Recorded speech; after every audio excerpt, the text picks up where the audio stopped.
मित्रों, गर्मी का अनुभव तो आपने किया होगा। तब शीतल हवा का एक झोंका आपको आनंदित कर देता है, या पंखे की हवा आपको प्रफुल्लित कर देती है। शीतल हवा का झोंका या विद्युत के प्रभाव से उत्पन्न पंखे की हवा यदि आपको आनंदित कर देती है,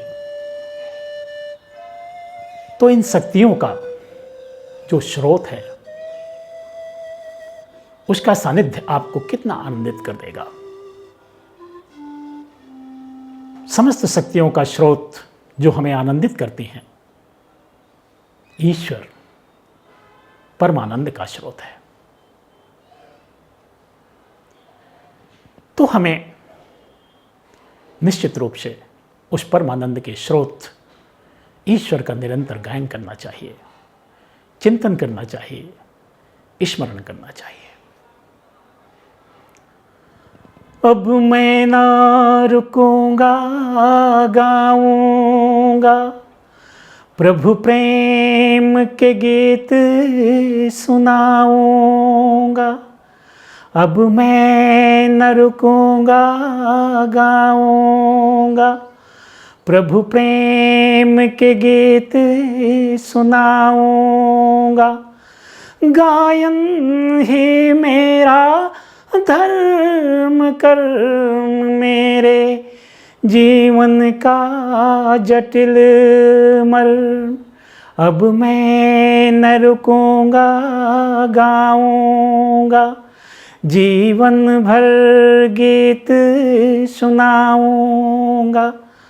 प्रभु प्रेम के गीत सुनाऊंगा। मित्रों, आपने महात्मा बुद्ध और यशोधरा की कहानी तो सुनी ही होगी। महात्मा बुद्ध अपनी पत्नी यशोधरा को बहुत प्यार करते थे। एक दिन उन्होंने लाठी के सहारे चलती हुई एक बुढ़िया को देखा, जिसके पूरे शरीर में, चेहरे में झुर्रियां ही झुर्रियां थीं। तब महात्मा बुद्ध के मन में एक विचार कौंध गया। देखी मैंने आज जरा मीन्स बुढ़ापा या मृत्यु।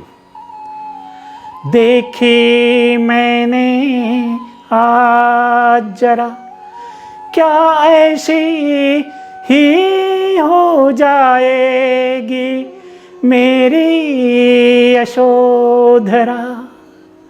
देखी मैंने आज जरा, क्या ऐसी ही हो जाएगी मेरी यशोधरा।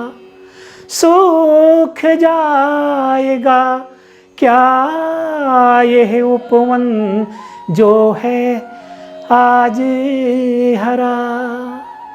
देखी मैंने आज जरा। महात्मा बुद्ध के जीवन से हमें ये प्रेरणा मिलती है कि हमें दिन के सुखों में, अस्थायी सुखों में हमेशा लिप्त नहीं रहना चाहिए। परमानंद की खोज करना चाहिए, ऐसा आनंद जो शाश्वत हो। हमें निरंतर प्रभु का गायन करना चाहिए, प्रभु का चिंतन करना चाहिए, जो समस्त सुखों का स्रोत है। तो मित्रों, इसी थीम से संबंधित है आज की ये मेरी कविता, अब मैं न रुकूंगा, गाऊंगा।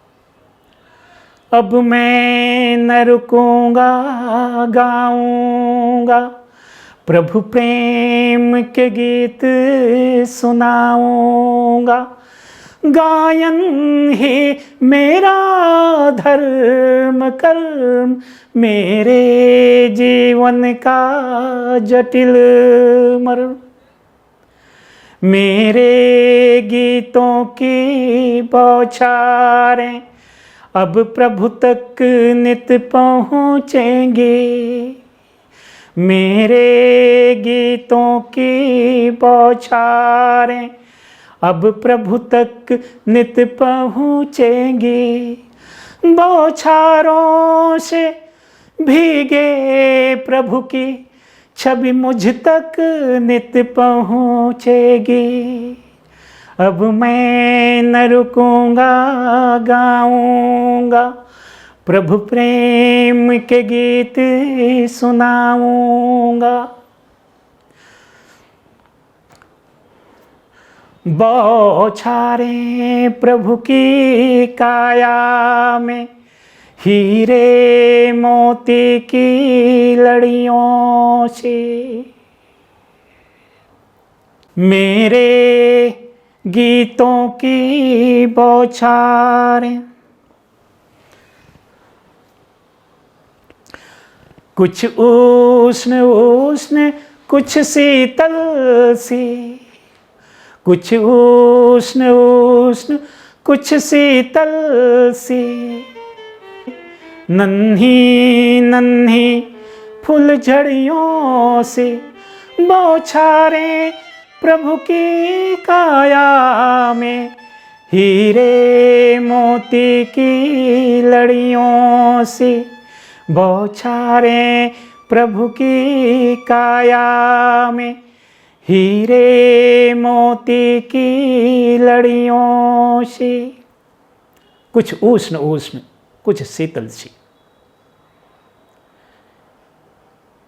अनेकों प्रकार के अनुभव जीवन में, सुख और दुख के अनुभव, सभी प्रकार के गीत, सभी प्रकार के अनुभव और इन गीतों की बौछारें प्रभु तक निरंतर पहुंचेंगे और प्रभु से मेरा साक्षात्कार होगा। इन प्रेम भरी बौछारों से प्रभु का मन अति पुलकित होगा। इन प्रेम भरी बौछारों से प्रभु का मन अति पुलकित होगा। तब वह असीम आनंद भरा मुझसे मिलने व्याकुल होगा। तब वह असीम आनंद भरा मुझसे मिलने व्याकुल होगा। अब मैं न रुकूंगा, गाऊंगा प्रभु प्रेम के गीत सुनाऊंगा। जीवन भर गीत सुनाऊंगा प्रभु प्रेम के गीत सुनाऊंगा। प्रभु प्रेम के गीत सुनाऊंगा। मित्रों, इस प्रकार प्रभु के चरित्र का गायन, प्रभु के ऐश्वर्य का गायन हमें निरंतर करते रहना चाहिए। इसका चिंतन करते रहना चाहिए। अपनी बुद्धि और अपने चिंतन को प्रभु के ऐश्वर्य पर हमें लगाना चाहिए, ताकि हम उस परमानंद की प्राप्ति कर सकें जो मनुष्य के जीवन का लक्ष्य है।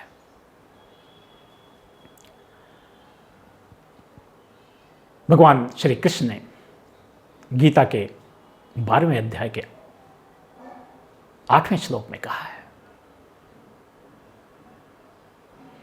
मय्येव मनयाधस्त्वा मयि बुद्धिं निवेशय निवशिष्यसि मय्येव अत ऊर्ध्वं संशयः। मय्येव मनयाधस्त्वा मयि बुद्धिं निवेशय निवशिष्यसि मय्येव अत ऊर्ध्वं संशयः। हम मनुष्य योनि में हैं। हमारा मन ईश्वर में निरंतर लगा रहना चाहिए। हम अपने कर्मों को करते हुए अपने मन और बुद्धि का निवेश ईश्वर पर करें, ताकि हमें परमानंद की प्राप्ति हो सके, जो हमारे जीवन का उद्देश्य है। Friends, we should attach the self to the God. We should detach ourselves from the worldly pleasures. God is the source of all delight. Therefore, we should ever think of God. We should utter the name of God. We should contemplate the God, so that we may attain the peace eternal. Radhe.